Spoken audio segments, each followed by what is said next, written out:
O amor é uma oferta. Não pode ser imposto, não é uma troca, é doação sem volta. Ama quem se importa, quem se entrega, quem se incomoda com a dor do outro. Ama quem não faz vista grossa, que confronta, encoraja e não despreza. Amar é isso, desejar o bem, cuidar de quem foi ferido, abraçar sem pressa e lembrar de quem foi esquecido. Jesus é exatamente assim, amor que cura, que enche a alma de paz, graça sem limite, compaixão desmedida, amor que não se omite.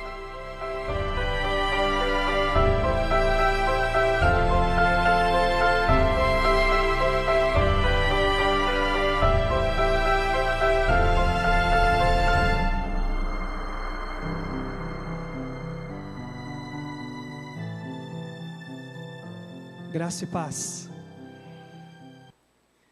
Eu trago uma boa notícia do pastor Gilson, teve alta, está bem. Deus possa abençoar a recuperação também do seu servo.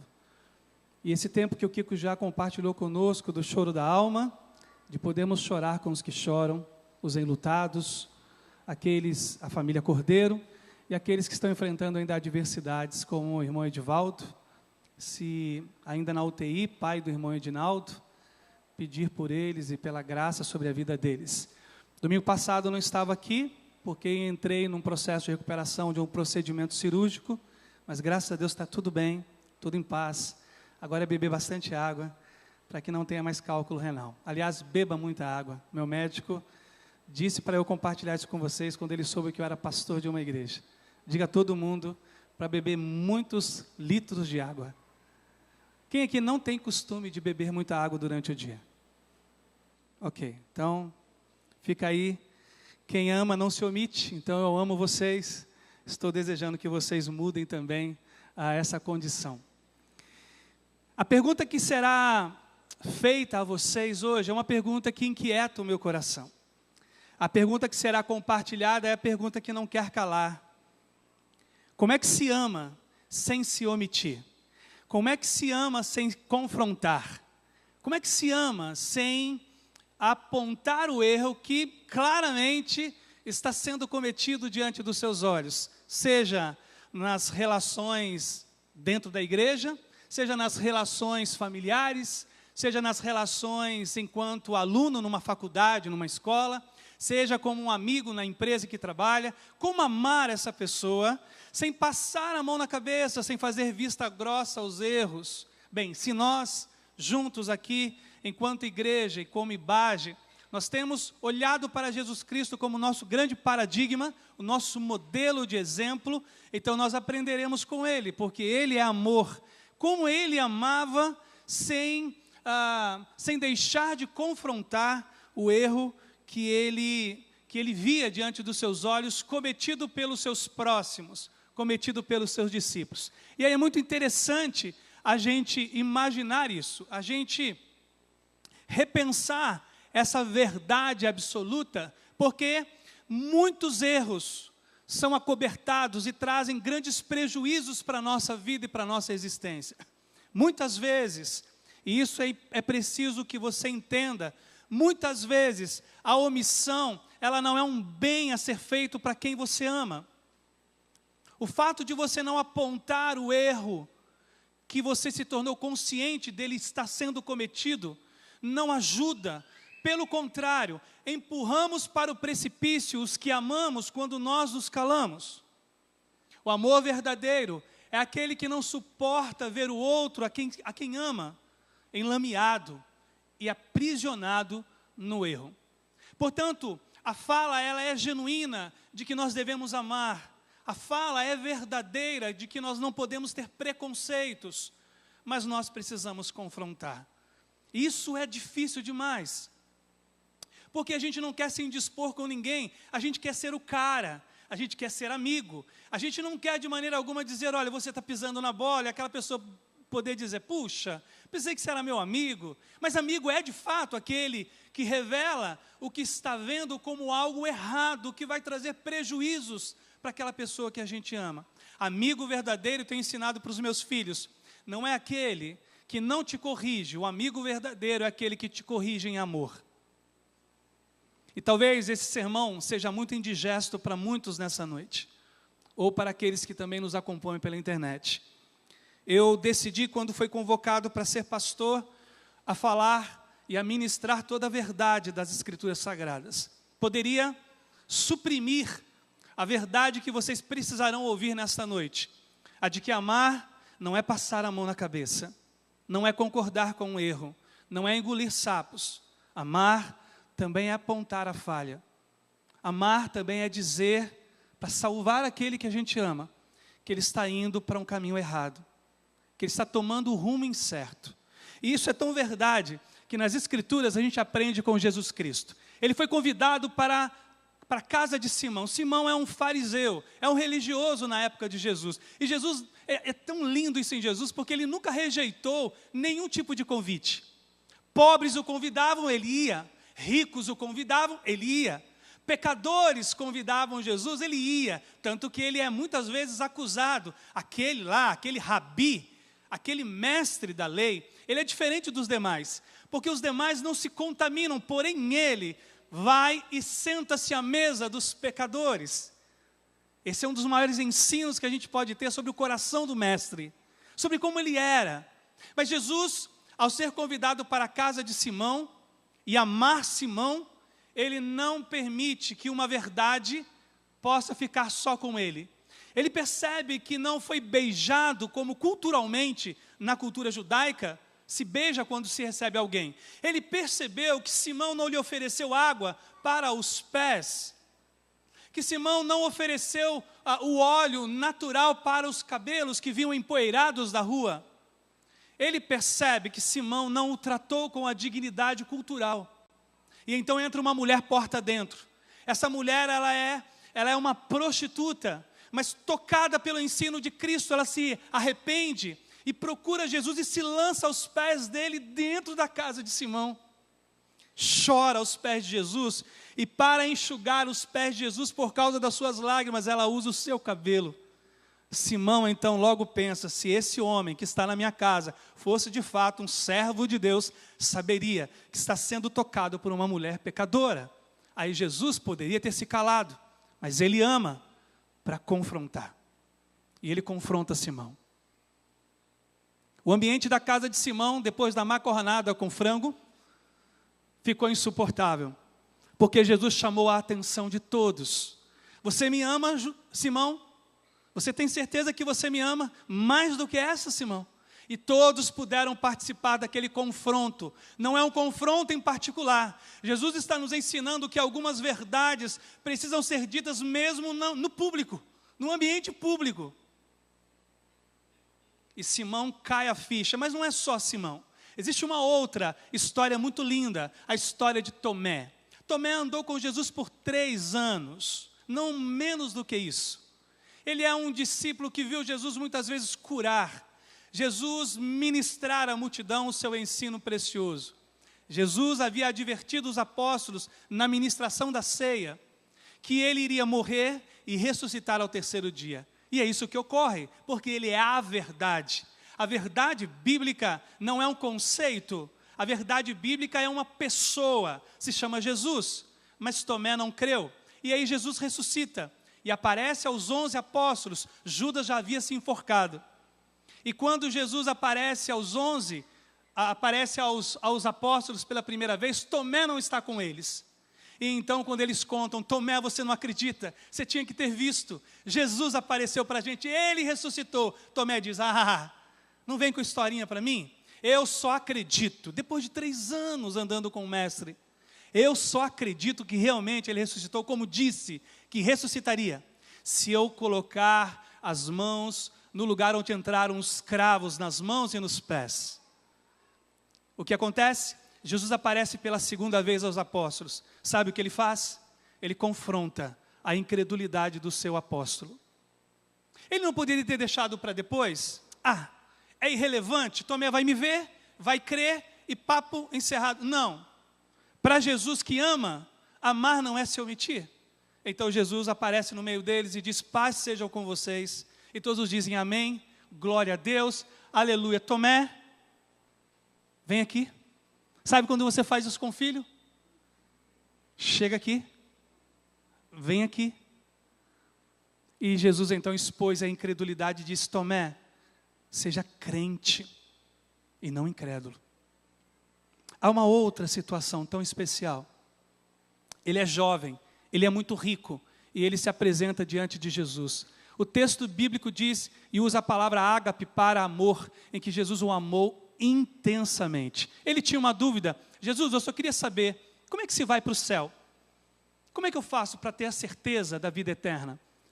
Aí Jesus, quando vai explicar para ele, ele interrompe Jesus. Ah, Jesus, é isso? Eu já guardo todos os mandamentos, eu já sei isso de cor, eu sou um religioso daqueles, de carteirinha. Aí Jesus olha para ele e o texto diz que o amou profundamente. Falta uma coisa para você. Jesus confrontou o materialismo do coração daquele jovem. Você é apegado às suas riquezas. Para você, as riquezas são a base da sua existência. Então faça uma coisa: quer a vida eterna? Quero. Venda tudo o que você tem, dê aos pobres e me siga. Para poucas pessoas nas Escrituras, Jesus abriu uma exceção para ser o 13º. A única vez que eu percebo nas minhas leituras do Evangelho foi para esse jovem. Jesus, ele potencializou a possibilidade daquele jovem se tornar o 13º apóstolo, se ele tivesse dito: ok, está feito, vou vender tudo que eu tenho e vou te seguir. Porque mesmo para o endemoniado, lembra do endemoniado que ele libertou? Aquele endemoniado disse: Jesus, eu quero te seguir, olha, eu sei que você quer, mas você vai fazer uma coisa muito melhor. Você vai voltar para a sua família e vai contar para todos os que você conhece e que te conhecem, o que Deus fez por você. Mas a este jovem, Jesus disse: vai, vende e me segue. Vocês sabem a história. O confronto pelo materialismo daquele rapaz foi tão profundo que ele ficou muito, muito injuriado, revoltado, e foi embora, deu as costas para Jesus. Amar não é concordar com o erro. E talvez Deus nessa noite nos liberte enquanto pais da omissão. Talvez nessa noite Deus nos erga, como cantamos, como de verdade aqueles que defendem a justiça. Aqueles que não engolem a injustiça cometida diante de si. Seja alguém passando à frente a fila e deixando um idoso para trás. Seja alguém do ambiente de trabalho fazendo alguma coisa injusta ou desonesta. Mas nós aprenderemos hoje com Deus e nos ergueremos ao voltar para nossas casas, que nós não aceitaremos o mal. Martin Luther King disse uma coisa que para mim até hoje soa aos meus ouvidos. Ele disse: o que me incomoda não é o barulho dos maus, o que me incomoda é o silêncio dos bons. É quem deveria falar e não fala, é quem deveria confrontar e não confronta, é quem deveria se levantar e não se levanta. Então nós, nesta noite, nós aprenderemos com o Senhor sobre isso. Eu quero ministrar ao seu coração sobre a verdade de que o amor que não se omite, ele liberta as pessoas, ele é libertador. Todas as vezes que no meu casamento a minha esposa me confrontou, ela me libertou do erro. Todas as vezes que Deus, por meio das Escrituras, me confrontou num pecado, Ele estava me libertando. Todas as vezes que os meus filhos me confrontam em alguma ação que eu esteja cometendo contra Deus na vida deles, eles são libertadores. Porque o amor que não se omite provoca exatamente isso. Então o que eu vou fazer com vocês é lindo. Nós iremos para uma praia. Não é para Caraguatatuba, não iremos para Ubatuba, nós visitaremos uma praia de onde Deus tirou um apóstolo chamado Pedro, e depois da ressurreição, esse apóstolo volta a esta praia, e ele vai novamente visitar o litoral palestino, para confrontar o coração de um apóstolo. Venha comigo para João, capítulo 21, e nós leremos esse texto com toda a sede que temos de Deus nos libertar da omissão e nos levar a uma verdade nesta noite, nas relações familiares, nas relações enquanto amigos, para a glória e louvor do nome dEle. João capítulo 21, a partir do versículo de número 1. Eu estou na página 914 dessa versão, nova versão transformadora que a gente tem adotado aqui para a IBAGE.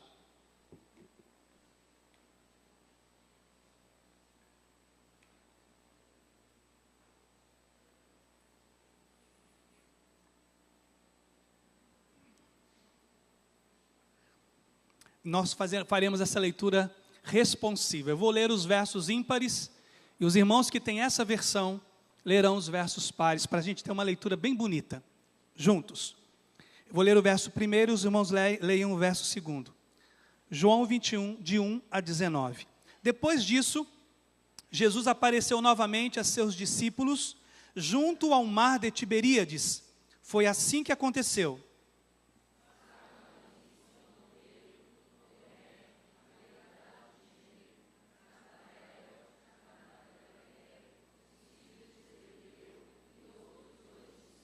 Simão Pedro disse: vou pescar. Nós também vamos, disseram os outros. Assim entraram no barco e foram, mas não pegaram coisa alguma a noite toda.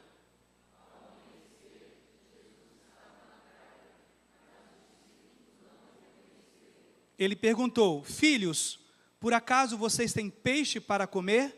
Não, responderam eles.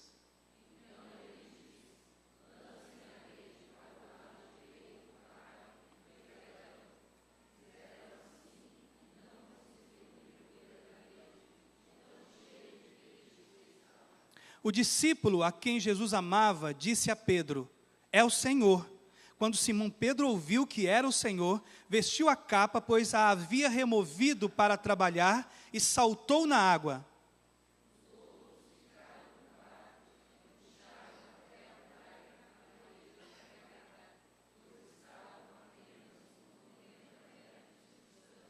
Quando chegaram, encontraram um braseiro no qual havia um peixe e pão.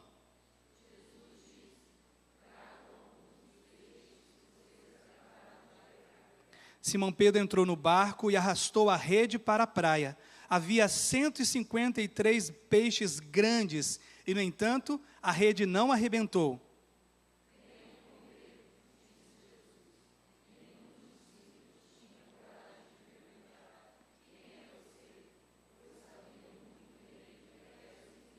Então Jesus lhes serviu o pão e o peixe.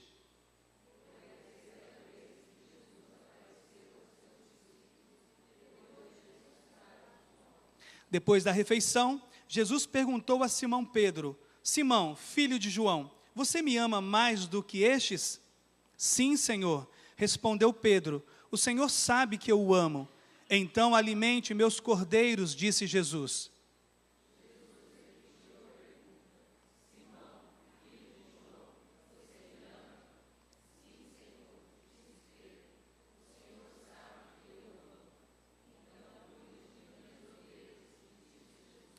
Pela terceira vez ele perguntou: Simão, filho de João, você me ama?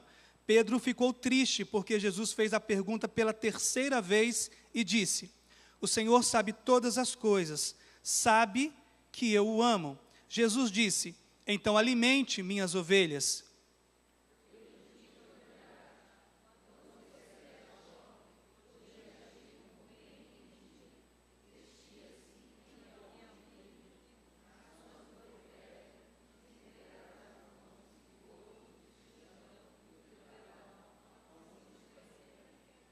Jesus disse isso para informá-lo com que tipo de morte ele iria glorificar a Deus. Então Jesus lhe disse: siga-me.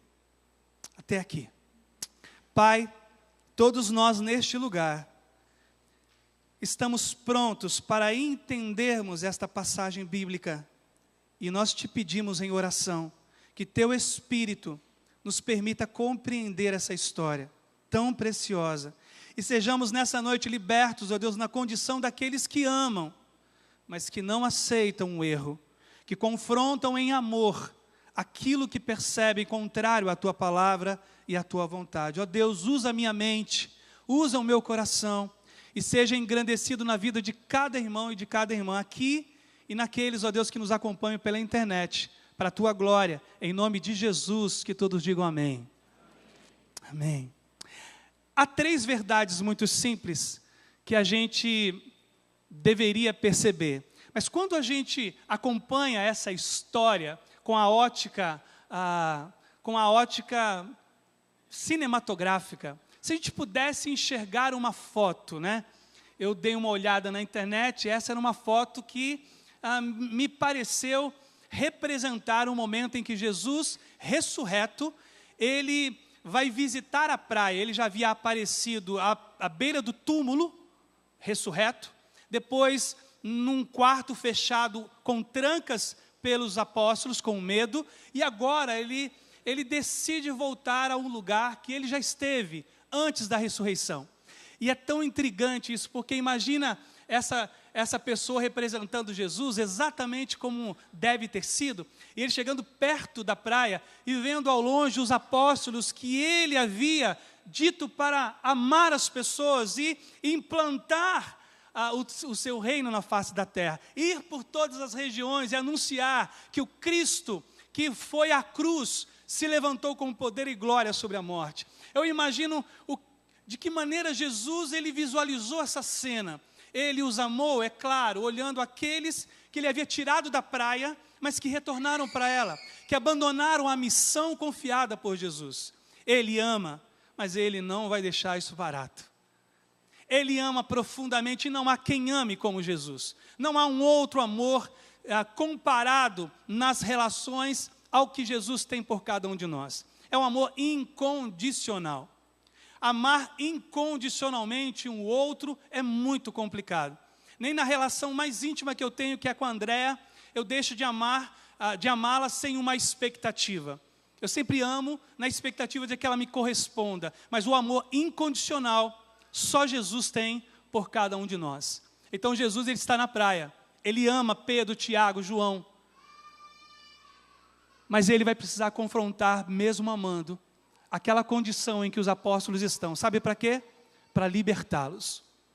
Jesus ele é incapaz, como Deus que é e santo que é, de nos ver caminhando para algo errado, para a morte, para prejuízos, e alguns prejuízos eles são por toda a nossa vida, são um peso que nós vamos ter que carregar por toda a nossa vida. Jesus ele é incapaz, como Deus santo e amoroso que é, de não intervir. Por isso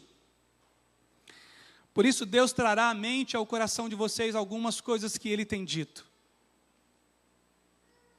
Ele trará ao seu coração e mais uma vez Ele vai advertir alguns para que você acorde e saia. Para outros, Ele vai dizer, vamos juntos, não erre mais.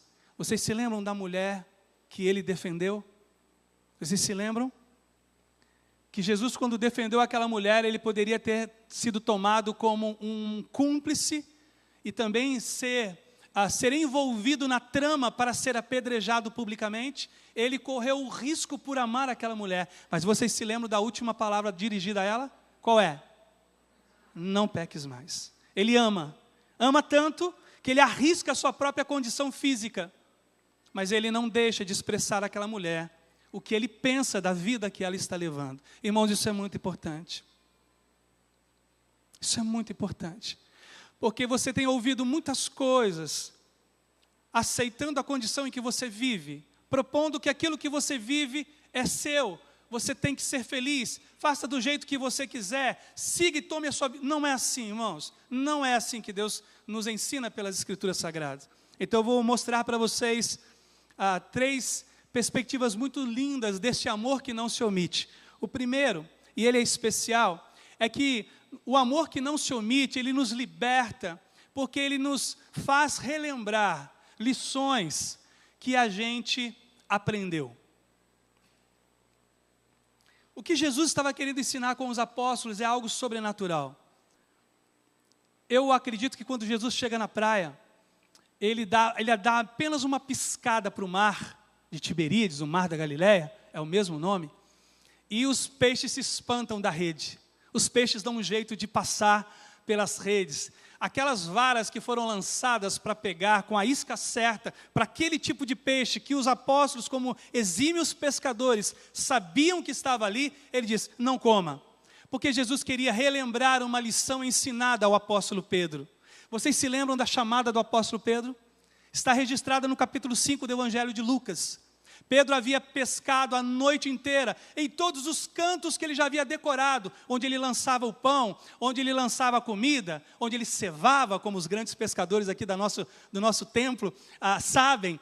Ele era exímio, mas ele chega à praia totalmente frustrado. Pedro tinha uma empresa com Tiago e João, era uma empresa de pescaria. Da pesca, ele sobrevivia para o sustento da sua casa. Aquela noite, Pedro não pegou nada.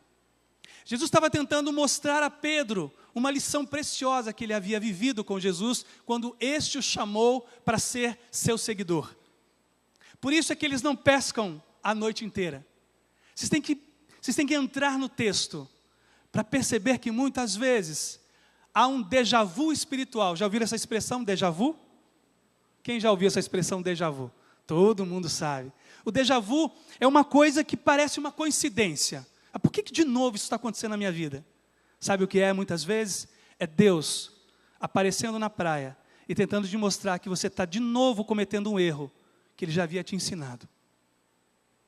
E você insiste. O amor que não se omite é aquele que relembra ao outro uma lição que ele deixou passar. Escuta, eu já te disse isso. De novo isso. Quantas vezes você que é mãe e pai não relembra seus filhos de um erro que ele comete? Quantas vezes? Quantas vezes você já não disse ao seu amigo, escuta, de novo você está indo por esse caminho? Amar, ao ponto de não se omitir, é relembrar. Isso é libertar. É relembrar uma lição que você já ensinou, mas que a pessoa ainda não pegou. E eu gosto muito do português. O André Faria é alguém em quem eu admiro muito, que tem me ajudado muito com os posts do Facebook.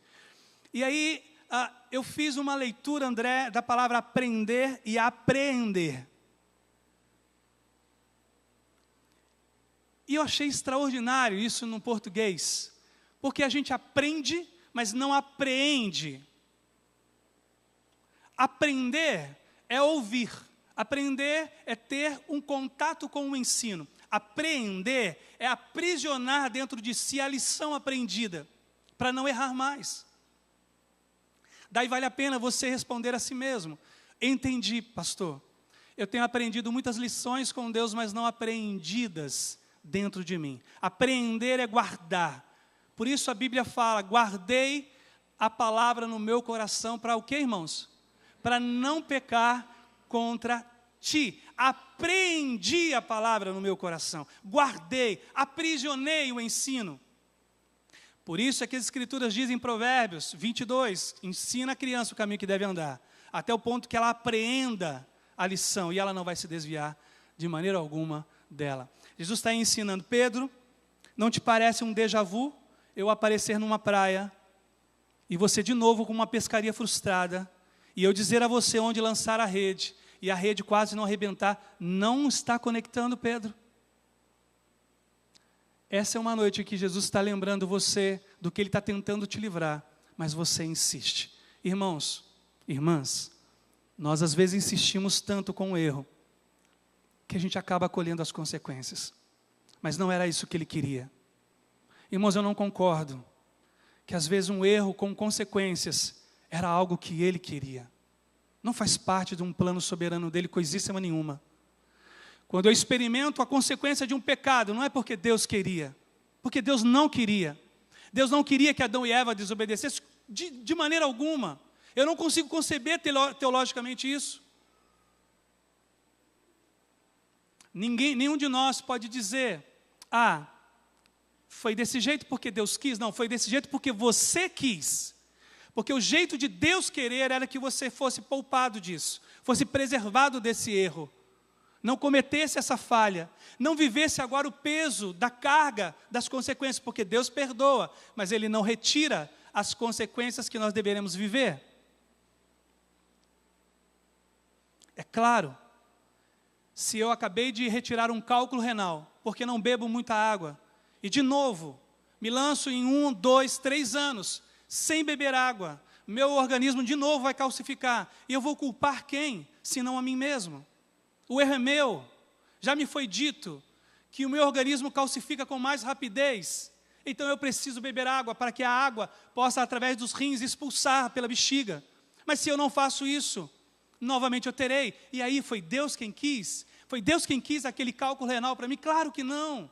Ele usou a vida do médico, um experiente. Deus tem feito isso com cada um de nós. Com cada um de nós. Olha o jeito que você dirige, uma hora você vai bater. Quantos não têm dito isso para você?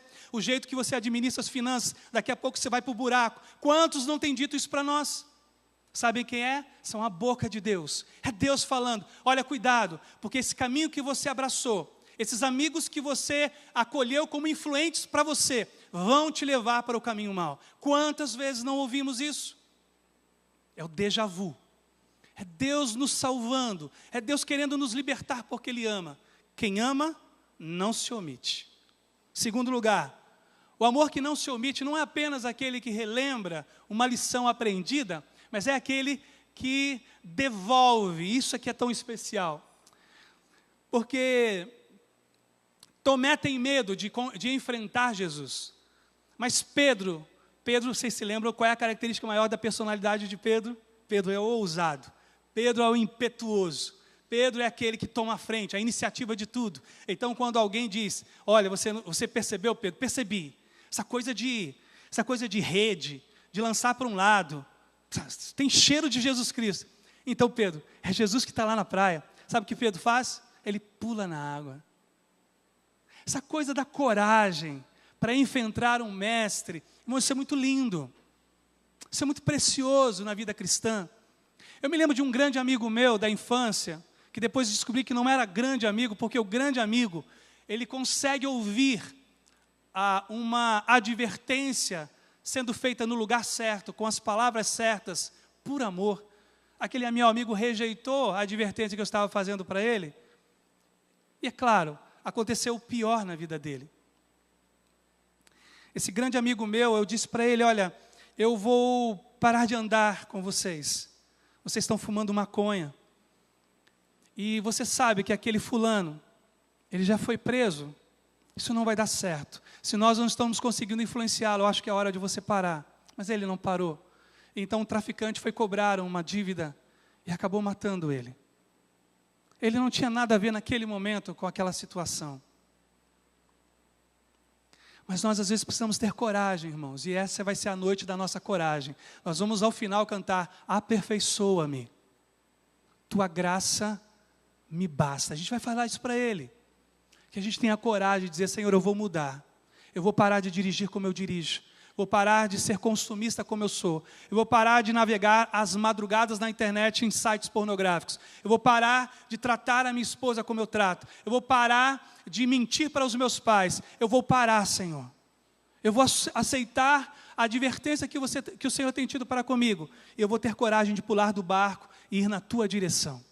Ao invés de muitos de nós aqui sair deste lugar com raiva de Deus, com ódio, seja agora envolvido pelo seu amor e tenha coragem de enfrentar aquele que te ama, que te fala com carinho. Quantas vezes Deus não tem feito isso, insistentemente batido a porta e dito, filho, muda. Há uma declaração no livro de Apocalipse a uma igreja. E sabe o que Jesus diz à igreja? Ele ama a igreja. É preciso que vocês mudem, porque se vocês não mudarem, eu virei sobre vocês. E é Hebreus que diz que Deus disciplina a todos quanto Ele ama.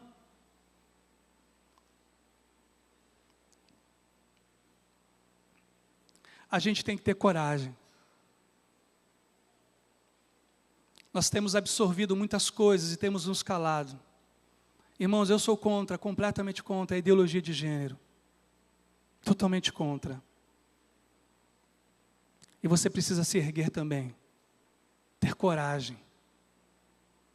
A gente ama, mas a gente não concorda.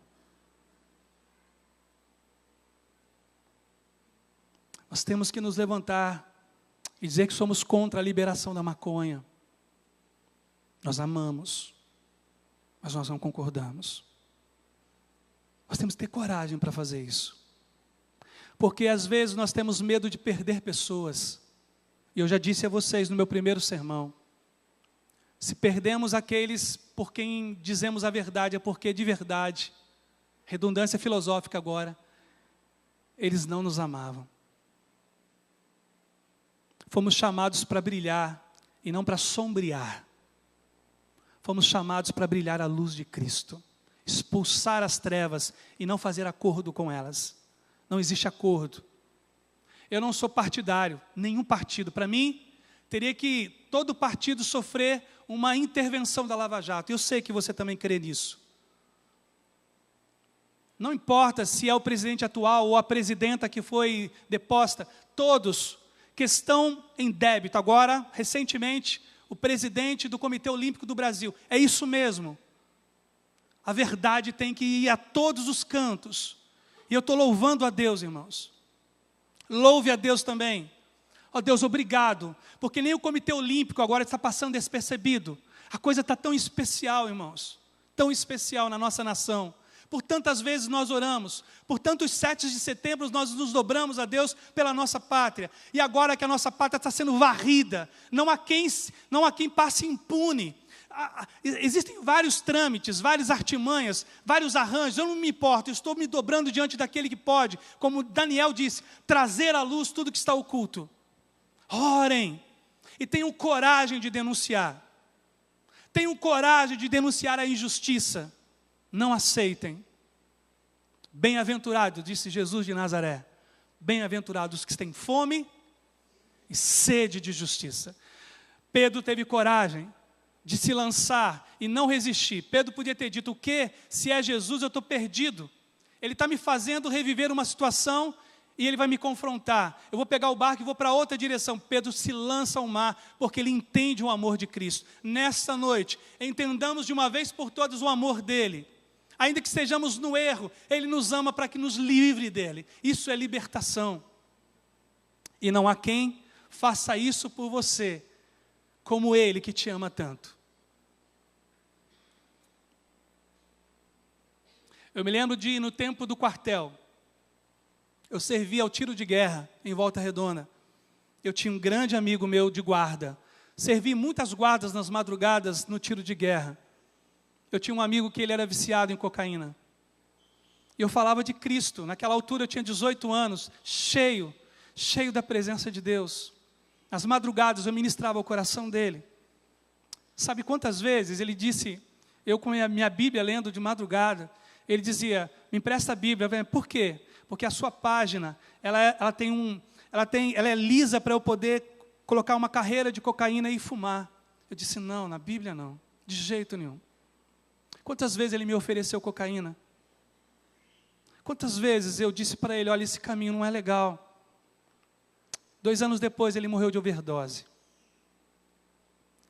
Nós temos que ter coragem de falar, irmãos. Os seus melhores amigos precisam ouvir de Cristo. Denuncie. Tem uma coisa que, como pastor, tem uma coisa que inquieta muito o meu coração. São as estatísticas. Há uma estatística terrível para as mulheres. De que a cada minuto uma mulher no Brasil, ela sofre maus tratos. E aí, a estatística que eu li essa semana disse que, muito possivelmente, nos meios evangélicos também socorra. Aí eu falei, Deus, será que na minha comunidade há uma mulher que sofre maus tratos do seu marido? Querida irmã, eu quero te encorajar e te fortalecer a você denunciar o seu marido. Você não merece isso. Deus não criou você para você apanhar do seu marido. Talvez haja na nossa comunidade, a estatística é terrível, de adolescentes e meninas que são abusados por tios, abusados por pais. E eu então elevei a Deus uma oração, Deus, será que na comunidade que eu prego, existem adolescentes molestadas por seus pais, por seus tios? Se há alguém aqui, uma adolescente, eu quero te encorajar, denuncie, não aceite, não aceite, procurem. E nós temos que nos erguer e nos levantar. Nós estamos fazendo vista grossa a muitas coisas, irmãos. Eu não aceito. Terceiro e último lugar, o amor que não se omite, não é um amor apenas que relembra. Não é um amor apenas que enche de coragem, como Pedro, para poder pular do barco e ir ao encontro de Jesus. Mas é o amor que reposiciona. É o amor que se importa com a pessoa agora dirigindo de maneira coerente. Eu tenho explicado muitas vezes para vocês, usado a Andréa. Eu sempre conto o lado bom da Andréa. E não vou contar o lado ruim hoje também não. Mas a Andréa, há muito tempo atrás, ela foi bênção na minha vida por me apontar uma área em que muitos de nós homens falhamos com Deus. Ela disse, você dirige violentamente. Ela não tem noção de como eu fiquei com raiva dela um dia que ela disse isso para mim. Muita raiva dela. A julguei. Mas depois Deus disse, é isso mesmo, Marcos Davi. Você tem a família que você ama e às vezes você a põe em risco. E aí eu decidi isso há 6 anos atrás, 7 anos atrás. Eu decidi mudar, irmãos. Até hoje eu sofro com alguém que eu sinto injustamente dirigindo mais rápido do que eu, piscando o farol atrás de mim, mas eu me lembro do Senhor. Eu estou agora reposicionado, eu preciso ter uma mudança de vida, uma mudança de postura. Eu tenho que mudar, irmãos. Arrependimento é uma mudança de mente, é uma mudança de postura. Então o amor que não se omite, ele reposiciona. Ele disse, Pedro, fala Jesus, vocês sabem que essa é uma história muito linda, que vocês acabaram de ler nas Escrituras. Sabem quem preparou o peixe que os apóstolos vão comer? O Jesus ressurreto. Nem eu que gosto de peixe, eu comeria o peixe. Preparado por Jesus. Jesus preparou um pão, irmãos. Vocês estão percebendo o ambiente de amor? É um ambiente de amor. Ele ama. Eles chegam na praia, cansados, pescaram a noite inteira. Jesus diz, olha, eu sei que não vai dar tempo, tem 153 grandes peixes, separa aí. Porque eu preparei um peixe para vocês. Jesus, e preparei um pão também, ambiente de amor, porque Ele ama. Isso é amar. Isso é amar. Mas Jesus não deixa barato. A Bíblia fala, versículo 13, então Ele serviu o pão, serviu o peixe. O que os apóstolos estão lembrados? A última ceia. A mente deles de novo foi remetida antes da cruz. Jesus serviu o pão, serve o peixe. A mente deles foi remetida à multiplicação dos pães, à multiplicação dos peixes. Jesus faz isso por amor. E essa foi a terceira vez que Ele apareceu. Jesus apareceu por 40 dias a 500 pessoas, segundo Atos capítulo 1. Mas foi a terceira. Aí depois da refeição, capítulo 21, versículo 15. Depois da refeição, eles comeram, se alegraram. Aí Jesus diz, Pedro, eu queria falar com você agora em particular. Olha que coisa linda, irmãos. Pedro, fala, Jesus, que peixe maravilhoso. Gostou, Pedro? Gostei. O pão estava bom? O que é isso? É um maná, né? É um maná. Pedro, você me ama? Que é isso, Jesus? Tu sabes que eu te amo. A palavra que aparece, que Jesus usa é o amor ágape. Amor incondicional. Você me ama, Pedro, incondicionalmente. Eu te amo, Senhor. Pedro, cuida então das minhas ovelhas. Tá bom. Top. Posso ir? Não, Pedro. Quero te fazer uma segunda pergunta. Faz, Jesus. Pedro, você me ama. Eu te amo, Jesus. Pedro, cuida das minhas ovelhas. Tá bom, Jesus. Você só estava reiterando, né? Não, Pedro.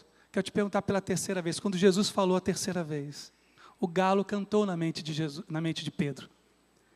Ele ouviu o galo cantando, porque ele se lembrou que ele negou Jesus por 3 vezes. Sabe o que Jesus estava fazendo?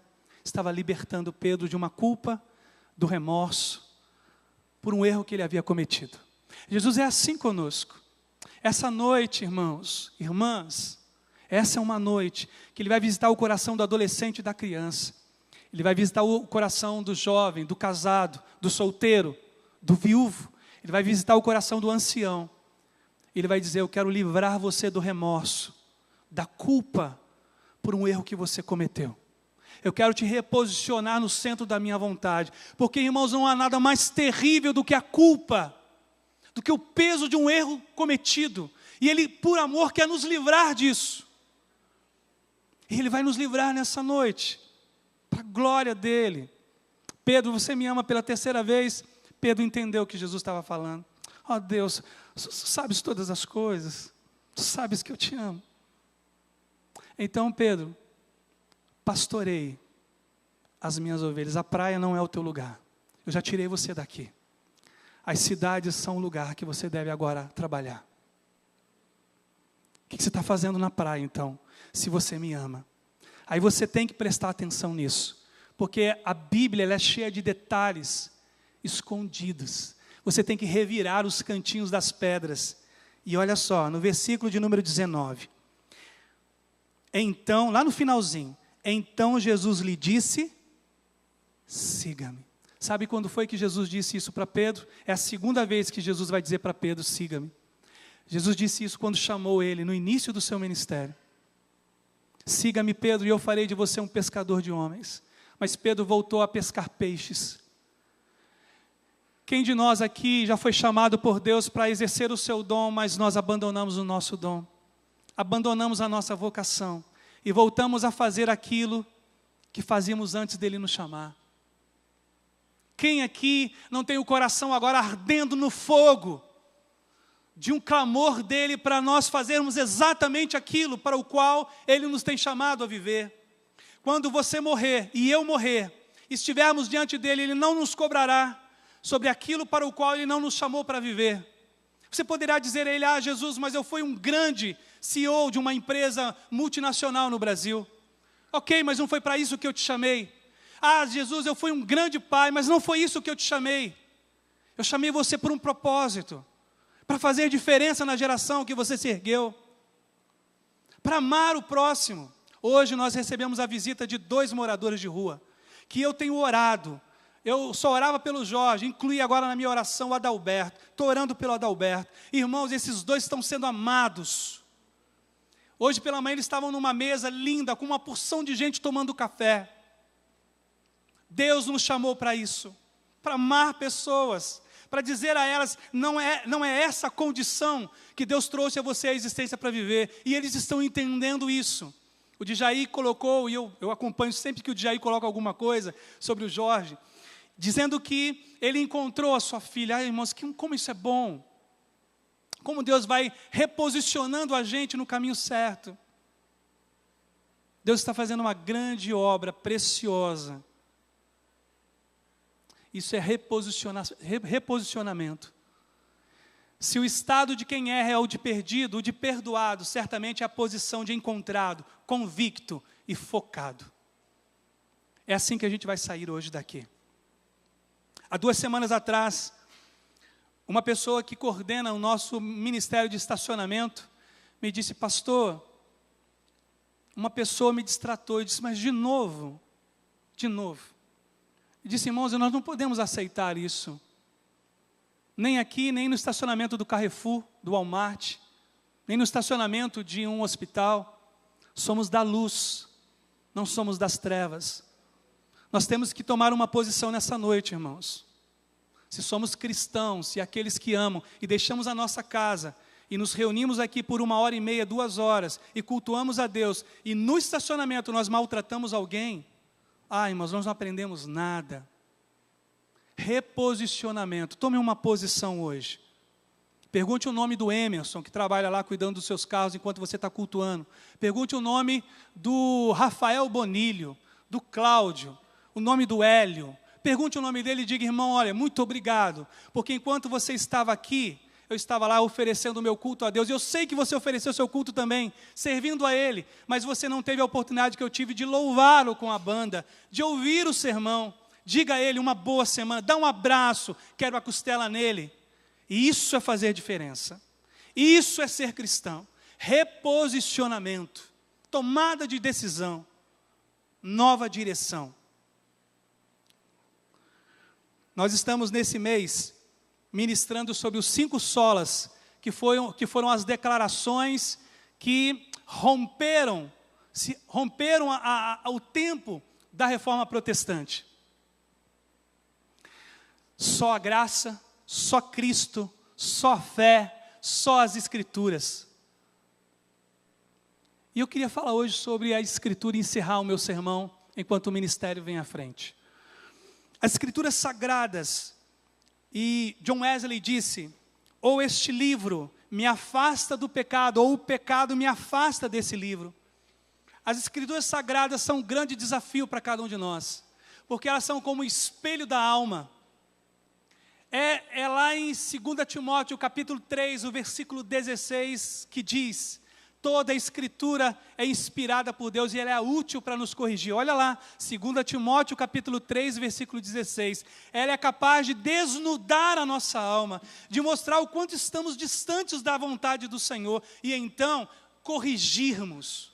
Ela é apta para nos corrigir, para dizer, olha, você que é um pai e que espanca o seu filho além do que é necessário, trate-o com brandura e doçura. A você que é orgulhoso e prepotente, as Escrituras vão nos confrontar e dizer, humilhe-se debaixo da potente mão de Deus. São as Escrituras, irmãos, e nós precisamos valorizá-la como padrão da nossa conduta e fé, da nossa vida.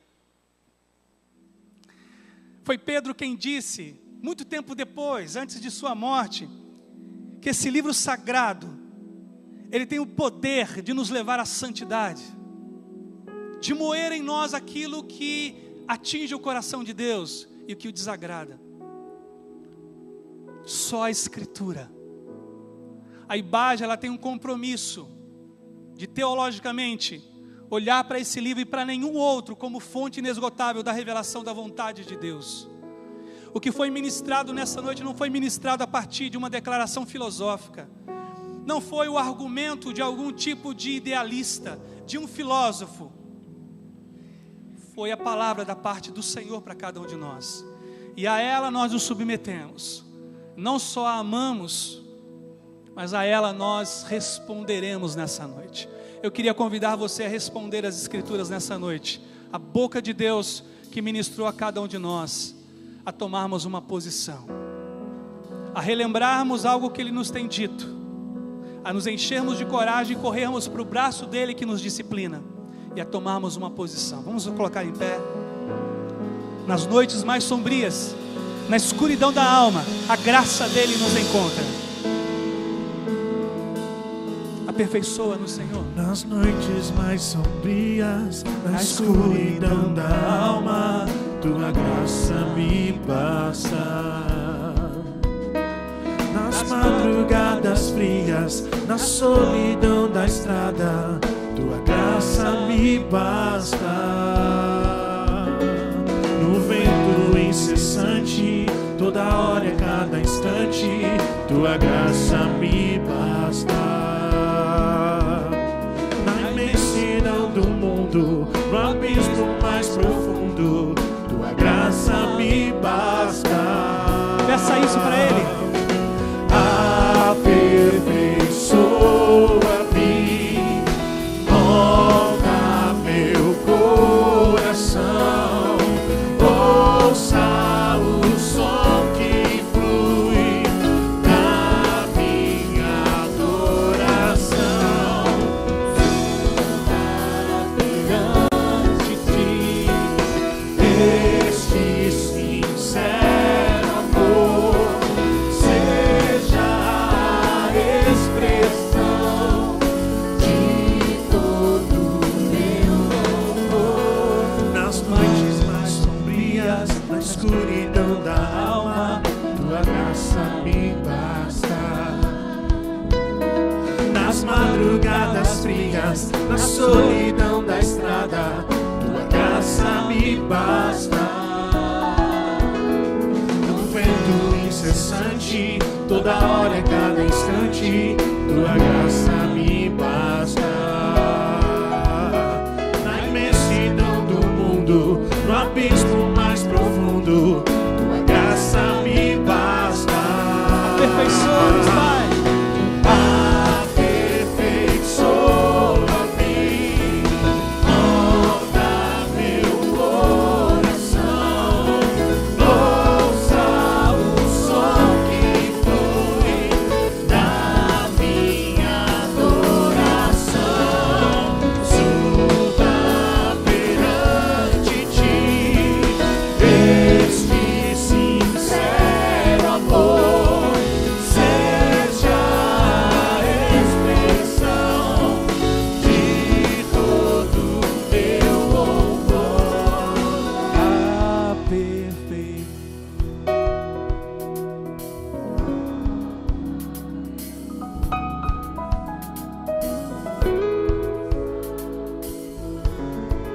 Não dá nem vontade de ir embora, não é verdade? Ai, como é bom estar com os irmãos. E ao redor da palavra de Deus, ter o nosso coração tocado. Como é bom. Sabe o desejo da minha alma? É que Deus abençoe muito o seu casamento, sua família, seus relacionamentos. Que Deus lhe dê força, lhe encha de graça. Ele faça mudar aquilo que precisa ser mudado. Com a graça, com o poder dEle. Ele te ama mais do que você pode imaginar. Ama profundamente. Ele te ama não para te rejeitar. Por isso Ele foi à procura de Pedro na praia. Ele tem procurado por você. Ele tem te visitado lá no ambiente de trabalho, na academia. Ele tem lembrado você de como Ele te quer. Então atenda, ouça, responda. Seja a expressão de todo o louvor que Ele merece receber. Amém e amém.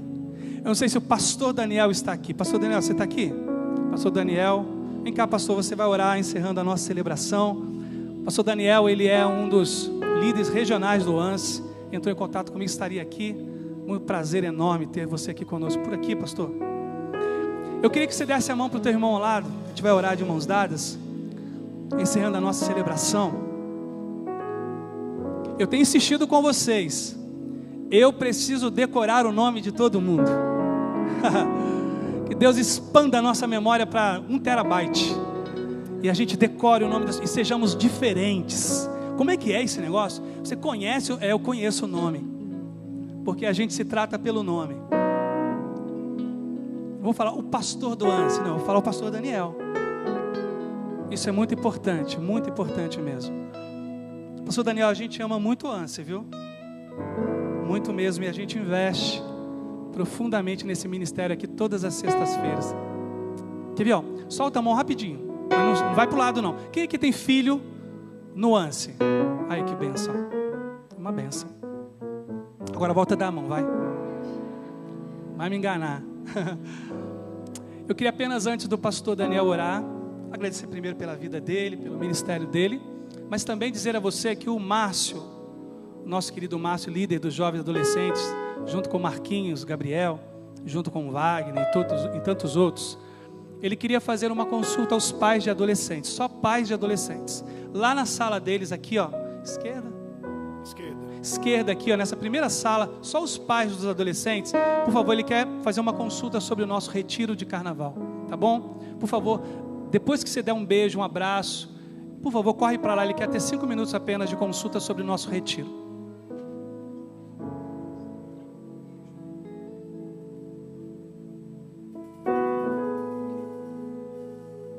O corpo do irmão Clementino, ele é irmão porque o nosso missionário Wesley esteve com ele durante a internação e ministrou o coração dele. Ele declarou Jesus como seu Senhor e Salvador. É uma oração há muito tempo da família. Eu estou tão feliz disso também. E vai estar sendo velado na Urbana a partir das 21 horas. E o sepultamento amanhã será às 10 horas no cemitério do Morumbi. Quem puder, como o Kiko disse, esteja presente, ou então pelo menos faça um telefonema de amor para essa família. Te louvamos, ó Pai, te agradecemos pelo privilégio que o Senhor nos deu de sermos teus filhos. Obrigado, ó Pai, porque o Senhor nos deu o privilégio de termos pessoas que estão em todas as partes do mundo, mas somos irmãos. Obrigado pelo teu amor, ó Pai, pelas nossas vidas, que por causa disso podemos também amar os outros. Obrigado, ó Pai, porque mesmo não merecendo, não somos capazes, ó Pai, de imaginar o quanto o Senhor fez por nós e o qual grande privilégio temos de sermos teus filhos. Nos ajude, ó Pai, a refletirmos a Ti, amando, cuidando, andando, ó Pai, com cada um dos nossos irmãos, também amando e cuidando, orando, ó Pai, pelas pessoas que ainda não Te conhecem, pessoas que estão perto, que estarão perto durante essa semana. Nos ajude, ó Pai, a cada momento vivermos refletindo aquilo que o Senhor é em nossas vidas. Nos ajude, ó Pai, como família, como igreja, a mostrarmos, ó Pai, vivermos, ó Pai, nessa semana, conforme a Tua vontade, para a honra e glória do Teu nome. É o que te pedimos em nome de Jesus. Amém. Boa semana, Deus abençoe a todos, vão em paz. À sua esquerda você pode comprar CD e DVD, CD da IBAGE, Bíblia da IBAGE. Lá na minha direita você pode fazer inscrição para a área de adoração, multimídia, ministério infantil, louvor, som.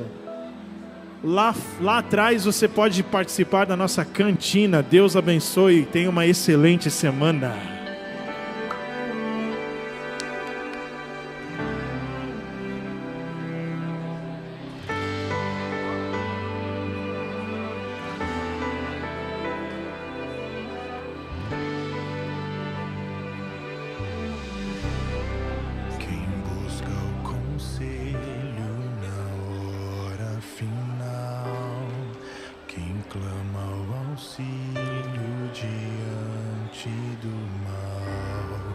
Encontra respostas na voz do Senhor.